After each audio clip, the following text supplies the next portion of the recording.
A primeira coisa que eu preciso te dizer para lidar com a teimosia do seu filho é: respira fundo, tenha paciência, porque tudo começa em você. Quando a gente vai andar de avião, os comissários de bordo explicam que em casos de emergência, as máscaras de oxigênio vão cair, né, do teto, e a gente põe primeiro na gente e depois nos outros. A mesma coisa funciona para a educação. Se você não consegue controlar os seus sentimentos, se você não consegue controlar a sua raiva, se você não consegue controlar o seu estresse, você não vai conseguir ajudar o seu filho a controlar o dele. Você não tem como falar para a criança: para de gritar, se você está gritando. Você não tem como ajudar uma criança que está tendo uma crise de birra se você está tendo uma crise de estresse do outro lado.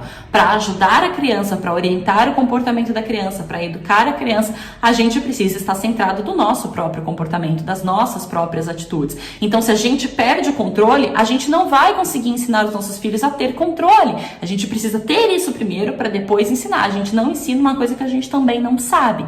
Entende o que eu tô querendo dizer? Então, o primeiro passo é: respira fundo, tenha paciência, não leve para o lado pessoal, se acalme, tenha controle das suas emoções, porque aí você vai conseguir ajudar a sua criança. Você vai conseguir falar com a criança de um jeito melhor, você vai conseguir pensar melhor no que você vai fazer, você vai conseguir usar os recursos, né, as ferramentas de educação, porque se você está descontrolado, não importa a ferramenta que eu te dê, você não vai conseguir aplicar. Você só consegue aplicar essa ferramenta se você estiver calmo, se você estiver centrado das suas próprias emoções. Então, a primeira dica para lidar com a teimosia da criança é: tenha controle das suas próprias emoções. Seja o adulto da relação. Você tem a criança e o adulto. Se você é o adulto, haja como tal. A criança não pode fazer escândalo de um lado e você fazer escândalo do outro porque ela tá fazendo escândalo. Ela faz escândalo porque não tem controle emocional e você faz escândalo porque também não tem. Porque ela se descontrolou, você ficou chateado com isso e acabou se descontrolando junto. Então tenha paciência. Essa é a primeira dica e talvez a mais importante.